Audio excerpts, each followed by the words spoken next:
Welcome to Latter-day Struggles. This is Valerie. How are you today, and how are you, Nathan? I am good. It's good to be back. We are on episode number 3 of a 6-part series that I have titled something to the effect of How Religion is Political and Politics is Religious. How these two things are so interconnected that there's no way that we are being politically neutral, no matter what we say as an individual or as a church. Okay, so we are on episode 3, as I mentioned. Nathan, would you just go ahead and give us a little bit of a review of what we talked about in last Monday's episode? Yeah, so we started the whole series by talking about the church's official statement on political neutrality, and then we kind of talked about how the basic principle is the church feels like it has the right to provide moral guidance, but wouldn't want to give any specific guidance on political parties, political candidates, or laws, unless they feel like it either crosses into their territory of morality or somehow affects the church itself. And so then in the second episode, we started to talk about some of the issues that are specifically going on either now or have gone on recently, and how the church has chosen to address some of these different issues. And we talked about, for example, with the Prop 8 in California, that they moved away from their stance of we only give moral guidance to giving specific direction to church members to vote against this particular issue.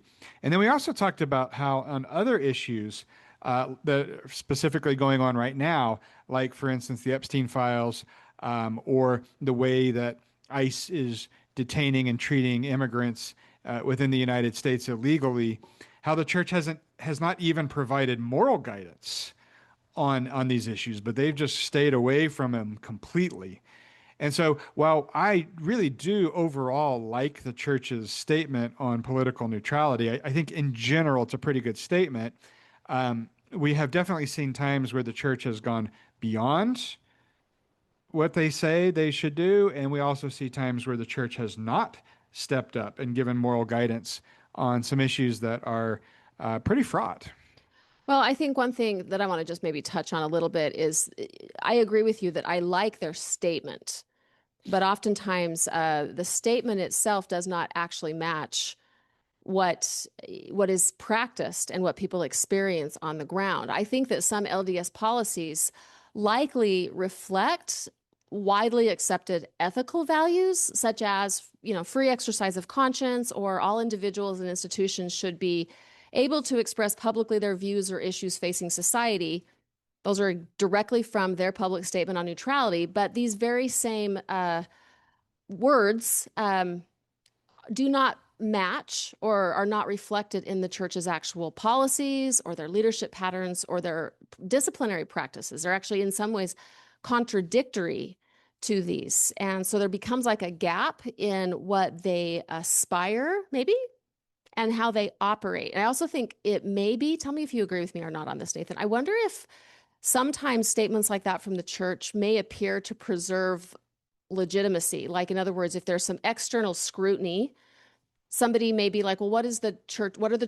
How does the LDS church, view such and so? And they can look this up online and read that and go, wow, that's on point. That's great. But if you're in it, it may not actually feel like you're in the same universe with the actual statement, because what living statements like that in their totality would require would actually be like legitimately a redistribution of authority. Lots of increased transparency and confronting actual harm done. And so there's, I think, a discrepancy between sometimes these statements' languages and the cost of actual change. I remember this came up quite a bit in the new Strength of the Youth manual, not to digress too much, but we were like, wow, those are really good words. But they didn't show up. It wasn't like that's how people were actually experiencing a lot of the way the theology was taught or practiced, or how things were endorsed, reinforced. Right. So any thoughts on that? Yeah. So, I mean, we discussed this a little bit, you and I driving in the car the other day, and I think we we're asking ourselves this question. Yeah.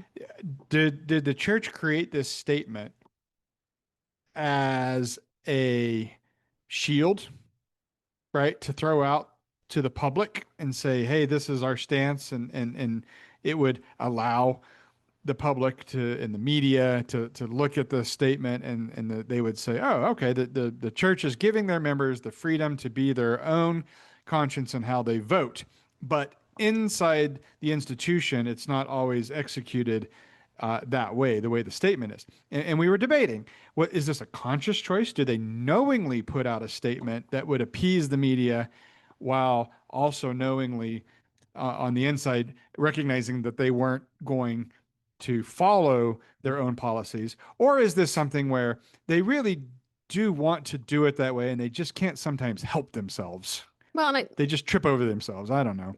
and I think too, as we've discussed quite a bit, is how something is executed, and no pun intended, but is very dependent on the local ward Right. and stake. And so the thing that's fascinating is some of the most dogmatic orthodox leaders, one would hope, would actually lean on documents like that to lead them towards more liberality. And yet, in some cases, it's very much a sort of a cherry picking of using the handbook when it serves fundamentalism and not using it when it doesn't. Right? So, okay, let's jump into today's content. We were just talking, as Nathan mentioned, about some of the choices made. Why silence in some cases, and why voicing up? And we're going to go deeper into that today. And so, as I ended last time, rather strongly, I will admit, but I think this is an important time to be having hard conversations, and candid and respectful ones, like we try to do all the time here on Latter-day Struggles. But what I was actually just trying to make sense of myself is why the deafening silence from conservative Christian religions right now, including the LDS Church, and just offering my thoughts and my concern on the choice to not speak up as a moral authority around issues like the Epstein files. Conceivably, arguably the largest international sex trafficking ring in the history of the United States, certainly, and maybe even beyond. Massive amounts of government corruption, an unjustified war. I mean, we're talking a lot of things going on, a lot of silence in the face of other churches speaking up rather publicly, more than I have ever seen. And we're going to go way deeper into Pope Leo here in a minute, maybe in the next episode, actually. But I'm kind of obsessed with him. I'm like, what a badass. That Pope is just killing it. Even so much so that the cabinet of the United States has been on the Catholic Church. They don't want public figures that are as respected as Pope Leo, who, as we know, is American.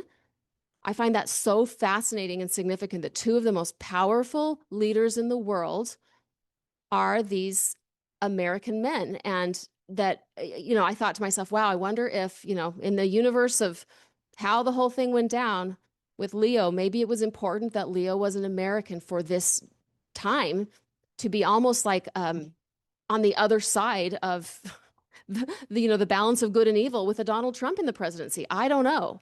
But we've got people like Leo and others who are stepping up and having courage. And I want to just spend a few minutes talking about, just giving you some examples, lest we feel as if nobody is saying anything, because we are living in an era that in some ways, if you're thinking about the center of gravity spiritually moving upward in a very challenging time, there are religious systems that are doing some pretty beautiful work. Just a couple of examples. There's something called the multi-faith clergy that has been very aggressively resisting ICE. This is interdenominational, by the way, and they have gone to cities to calling themselves human shields and protecting immigrants. In January of 2026, the Presbyterian Church publicly condemned United States opening these ICE detention centers. This is a large traditionally conservative church, the Presbyterians, that are awakening and saying, wait, we have to voice up. Speaking of traditionally more conservative churches, it's an evangelical Lutheran church. That's kind of an interesting blend, right? Issued pastoral guidance condemning harsh immigration enforcement. There's something else called the Interfaith Alliance that warned against. I actually studied this. I jumped into a rabbit hole on this one because I was so interested. They have multiple times spoken up against what they are formally calling white Christian nationalist agendas, explicitly naming and resisting Christianity becoming a consolidation of white Christian patriarchal political power figures. That's huge. They're calling it what it is. Also, there are Christians, Jewish people, Muslims, and others who are collectively protesting administration policies around issues of faith, signaling that there are multiple religious institutions that are resisting and collaborating with each other to resist authoritarian and exclusionary governments. These are not just isolated denominations. These are denominations that are having a voice, that are becoming moral authorities and awakening enough to overcome this one true church business. And they're saying, no, we as spiritual systems can be a force for good by coming together and being a moral authority and standing up against issues that we all can agree on. Minor sex trafficking, most people, that is bipartisan and that is bi-spiritual, bi-religious. And they're saying it, they're stepping up to this. One of my favorites actually is, are most of you familiar with the Buddhist Walk for Peace? This is an amazing story. If any of you followed this, it was a group of Buddhist monks who went on a 108-day, 2,300-mile walk for peace from Fort Worth, Texas to Washington, D.C. And this is not, this is not a leisurely walk in the summer. They did this between October 26th, 2025 and February 10th, 2026. This is a 15-week journey that was explicitly focused on mindfulness, compassion, and unity in a politically divided U.S. And these monks walked, this is of course winter conditions. Some of them were barefoot. And their whole hope was to gain attention, that they wanted the world to seek inner peace. They explicitly did not want it to look like a protest, but rather a meditation in motion to inspire peace, mindfulness, and compassion, with these monks using this opportunity to teach meditation techniques. And it was such an interesting phenomenon in this polarized political and spiritual environment that this walk for peace went viral, and it attracted massive amounts of people, that both on social media, but there were also people that would follow them and come out to greet them as they passed through their states en route. One more that I want to share. This is a religious left reinsurgence. It's a progressive faith coalition that some are saying sort of has a feel of the civil rights era religious movement, explicitly challenging white supremacy, Christian nationalism, and patriarchal authority structures. These again are, this is multiple faith traditions. These are not tribal faiths that are only doing their own thing. They're awakening to the reality that churches are not doing the best good that they can do by becoming little islands that compete one with another. But churches are doing their best good when they are standing up to things that Jesus of Nazareth actually stood up against publicly also. Yeah. So, wow. Thank you for sharing that list. That was a really incredible reminder of the good I think that spiritual systems can do. And I think the thing that comes to my mind when you say that, I think about the church's statement on political neutrality, where they say something to the effect of they will get involved if the church's interests are threatened, or something along those lines. And I'm looking at these examples that you gave, and what jumps out at me initially is that none of these people care about preserving or protecting a system. They're not trying to say we're doing this march because we want everybody to become Buddhists. We want people to find peace, right? And the Christian churches who are speaking out against the violence and against you know, the Epstein files and things like that, they are doing so to some degree, potentially at their own peril, because we all know that if somebody offends our president, he will go after you. And so the safest stance would always be to, well, the safest stance is to get in line, but if you can't do that, the safest thing is to just stay quiet. But at the potential risk of the well-being of their institutions, people are speaking out. And I think there is power in numbers. And I think that's one of the reasons why something like a protest, certainly, but even, okay, remind me of the word, Nathan. It's not coming to my mind, where businesses or individuals come together and they don't work. They don't work. Eh, What's the word? A strike? Yeah, there's a, Oh, sorry, is that what it's called when they like, I feel like it's a different word. when they go on strike, when people. Maybe so. I often have lots of words, but just this moment I didn't. But the point there being that like in moments like this, we need the solidarity of our communities, and we also benefit from recognizing that our communities are much bigger than I think we originally thought they were. In other words, in our earlier development, our communities were all of the people that believed exactly the same way that we did. And I think when there are times of moral crisis like we are in right now, we start to recognize that, you know what?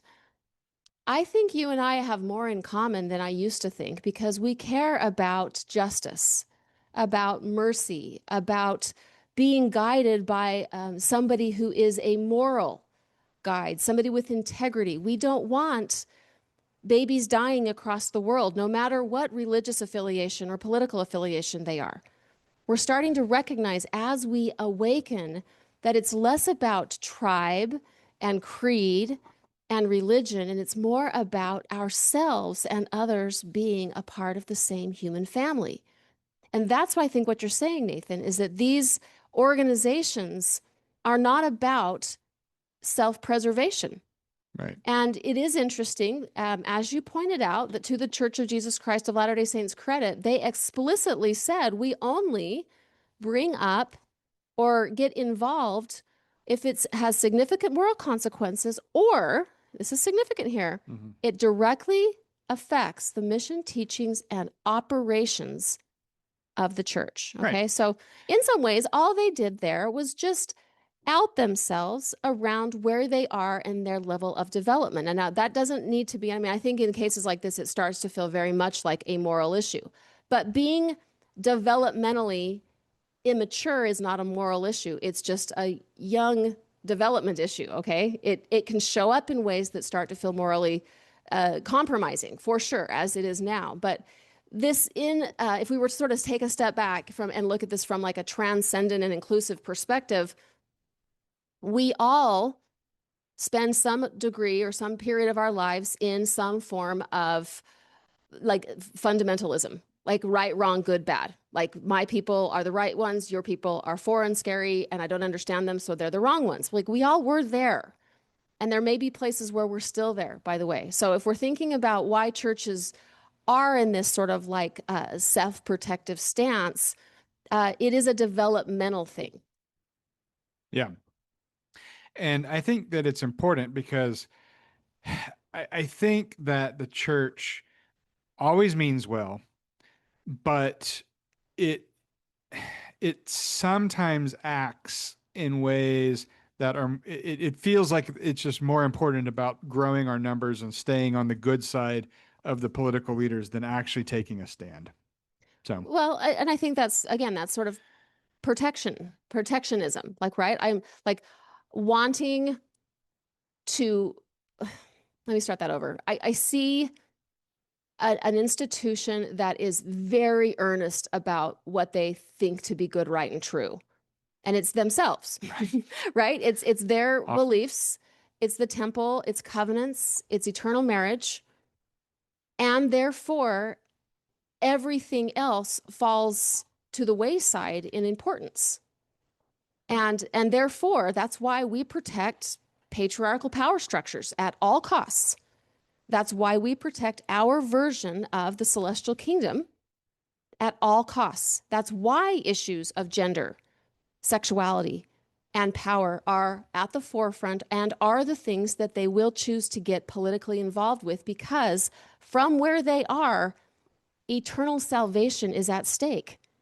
And that's what matters most. And that's why the other things fall by the wayside, because frankly, the worldview is so different in that frame of mind than it is in a different frame of mind, as we're here to see. So you ready for me to, can I Yeah. jump? Okay, so let's just spend let's spend a second talking about this divide, right? We've got the divide between two types of church systems, okay?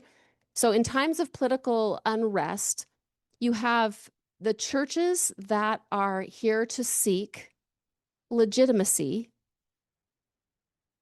and the churches that are here to seek transformation. Okay, let me go deeper into that. And this is going to be rather brief, but if this intrigues you, and I hope it does, because this is a phenomenal topic, join my Friday fellowship, or even better, join my live fellowship, and we can talk about this in real time together twice a month. But there is a series that I did with Nathan at the very end of 2025 called Two Functions of Formal Religion. And it's a 3-part series where we went very, very deeply into this topic that I'm just going to review briefly because it's very, very relevant to this series that we're talking about here. So you've got the religion that is arguably around focused on protecting and preserving itself. This is an earlier stage of faith kind of religion. This is not just Mormonism, but I would maintain that Mormonism falls inside of a legitimacy-seeking religion. So think about the nature of the human being earlier in their development. They are trying to find identity, safety, and belonging. And so I think those words all can be sort of encapsulated in this idea that as human beings, we want to feel legitimate. We want to feel like we belong somewhere and we matter. And so legitimacy-seeking churches are those that want to maintain a sense of their own community identity. And therefore, legitimacy-seeking churches are the ones that are God's favorite. All of them are. And everybody else that thinks that they're God's favorite are, deluded.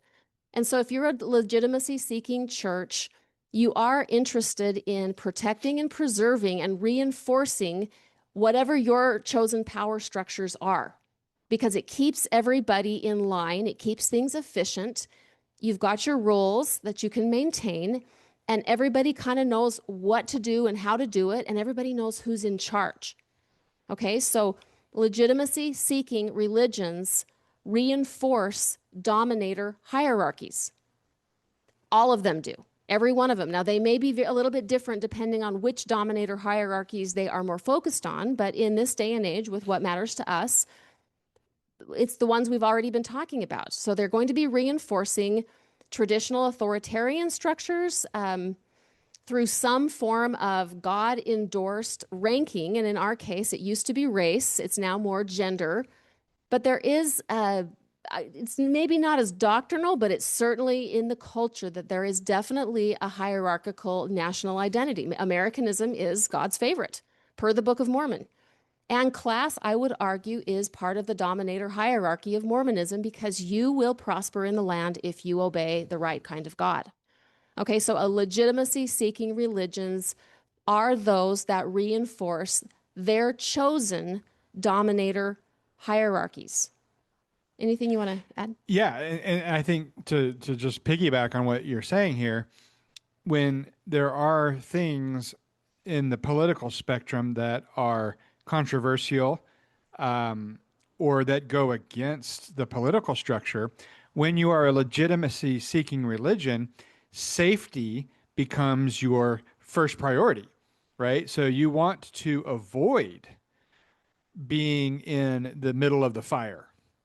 You want to avoid making a statement that could get reposted on social media where people can become critical. You're really kind of laying low when safety is your top priority. That's a good point. And it's interesting because our church has and probably will continue to venture into the fire if eternal salvation per their theology is at stake, right? They will go through the flames to fight against gay rights, right? As they have many times before. But when it comes to the immigrant, where did they go? Where are they? Well, immigration, quite frankly, doesn't closely tie into the plan of salvation and the church's prime directives around how one gets to heaven. That's really more connected to gender, sexuality, and power. So unfortunately, in 2010, the immigrants had their time in the in the spotlight. Now, when it's most needed because they're in the most harm's way, we're getting crickets. Right. And that's sort of speaks to, I think, Nathan, your comment around the need for safety in a legitimacy-seeking hierarchy. And incidentally, it probably may or may not be connected, but I remember that opening speech of Elder Gilbert when he was called to the Quorum of the 12 Apostles. And I was quite frankly kind of appalled that in that question, like Peggy Fletcher Stack asked him straight up, how do you feel about, I don't remember exactly what she said, but she pointedly asked him about the ICE raids. They were happening at the time. And he sort of laughed it off and offered a sort of offhand love of immigrants, but then asked everybody to please follow the leaders, which that was very, very distressing to me because of my service as a full-time missionary with a lot of immigrants. It really kind of broke my heart. Okay, one other thing I want to say about legitimacy-seeking religions as we move to the next thing is if you ever find yourself hearing talk of something called religious freedom, that is a catchword that you're going to hear in the political climate used by people of conservative religions when they're demanding religious freedom. It is my feeling that this is a catchword to describe a demand that religious organizations who put people on the margins are asking for protection for, let me say that differently. They are wanting to be protected from civil suits so that they can continue to live and believe inside of their dominator hierarchies. They're saying, I want the religious freedom to keep X, Y, and Z person out of fellowship or out of priesthood or out of my temples. I'm asking for religious freedom to continue to oppress. Right. They want protection to continue oppression. That's correct. Yeah. Let's move on now, because I mentioned before, two different kinds of religious systems. We just talked about legitimacy-seeking religions. These are earlier stage faith. The second one is transformation-seeking religions.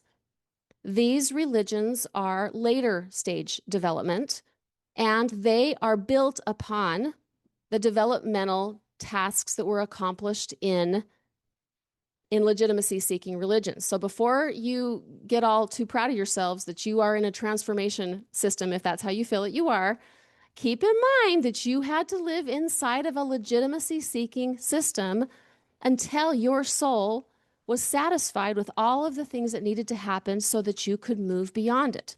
That is transcendence and inclusion. We are all building upon the structures of consciousness that came before. And so to throw it out and to be too terribly judgmental is problematic. That's not to say we don't talk about it like we are right now, but I'm really hoping that I don't know that I do a great job all the time, but I want to model that I understand the legitimacy-seeking system. I was in this for almost my entire life, and that only changed a few years ago, y'all. Like, ick, but it is true. And so I need to embrace it and just appreciate that it's important that each of these are part of our larger identities. So while the legitimacy-seeking system is, in some ways, we have to let go of a lot of that, and it's problematic. It is a part of our earlier stage of development. And then we move into transformation-seeking.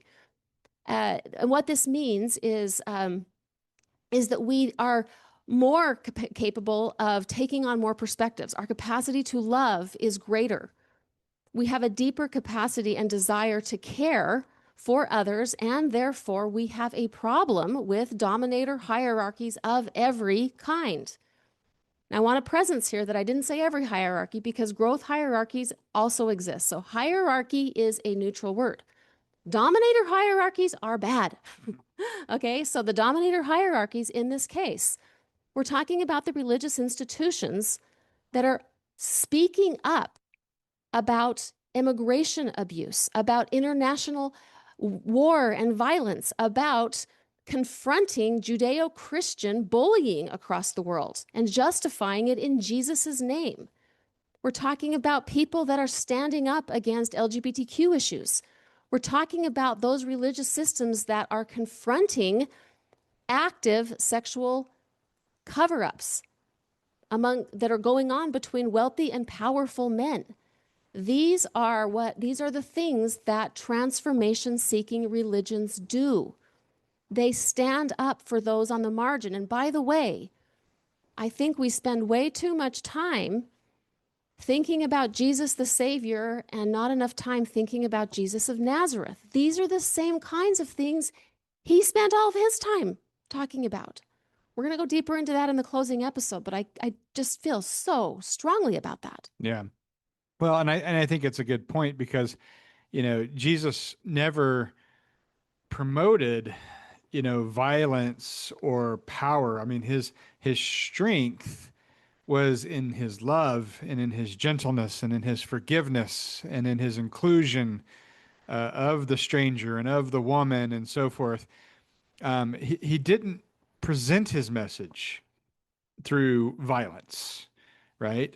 And so we have somehow converted the Jesus of peace and love and healing into the Jesus of war and justice, and that's just really not what his message was. That is where once again the dominator hierarchies of Christian nationalism has tried to recreate Jesus into the image of the white male dominator to justify the existence of white male domination. But if you really go back and look at the life of Jesus and the stories that are recorded of him, this is not a white male Christian nationalist. That's right. That's right. And we are going to close this series with a deep dive into that very topic. All right, y'all. I think we are going to close today's episode. I want you to be thinking, if you would, about what this has been like for you, because in some ways, I'm hoping that even though this religion of ours that is part of our bones, if you're listening to this, it's of little importance to me where you are on a Sunday morning, but those of us who are here with Latter-day Struggles, there's something deep within our identity that is Mormon, right? And we're probably, if you're anything like me, I'm sad and disappointed that our leaders are not speaking up for transformation. They're not speaking up for the Jesus that I have come to know and love. But Nathan and I, as inadequate as we may be, are trying to show Mormon flavored leadership in speaking up for those that deserve someone to speak on their behalf from the Mormon world. We're trying to show some degree of moral authority. And I appreciate your listening and your support. You have something to say. No, I was just going to say that I appreciate your words because um, I don't consider myself, a spokesman for moral authority, and certainly not for the LDS Church. But I, like you, served a mission in the United States where the vast majority of the people that I worked with and taught were undocumented immigrants to the United States. And the church sets us up to develop this great love for those people, to try to see them through the eyes of Jesus. And if we are going off of Elder Gilbert's recommendations, then all of our missionaries in the United States who are serving those people should turn them in. If you're really thinking about what he said, follow the law. Then all of the missionaries out there serving in Hispanic communities where you have undocumented immigrants, you should be turning them in. And why don't we do that? We don't do that because the vast majority of us feel like Valerie does. Our hearts are actually broken for the violence against our brothers and sisters that many of us came to know and love. And I think that's partly why you feel so strongly, is because you spent 18 months of your life, and I spent 2 years of my life working with these beautiful people, and we know that they do not deserve the treatment that they've been getting. And the church that sent us there to serve them is now not standing up to protect them. I couldn't agree more, Nathan. I'm having like aha moments about my passion even as you speak, because you nailed that. That's absolutely true. And also, I have spent hundreds and hundreds of hours working with sexual abuse victims at the hands of white Christian nationalist patriarchy. I mean, I can't even tell you how much incest I have treated as a mental health worker in Mormonism, because women are taught to succumb, and they are taught that they should not have a voice and that they need to respect priesthood holders or men or older whomever. And they are not taught to trust their intuition, to trust their instincts, and to have a voice, and they're not believed when they do. And so when I'm hearing things on a grand scale that is nothing more than the poison of white patriarchy, this isn't necessarily Christian if you think about what's going on, with the Epstein files, but it is the product of a world that has been enveloped in a male dominator hierarchy for centuries, if not millennia. And we're watching this go down in the face of explicit, and I mean, it feels to me like there's blatant guilt, and the powerful seem to be getting off scot-free. And I think we see this also happening to some degree closer to home when we're looking at sexual abuse underreporting and sort of the willful ignorance around any connection that institutional or formalized patriarchy has in issues of gender violence. There's an unwillingness to address and acknowledge this. And so somebody has to do it. Somebody has to speak up for these things. And I know we're not an official voice of anything, but if nothing else, tonight we'll go to bed and we'll at least be able to sleep, because we're going to say we spoke truth.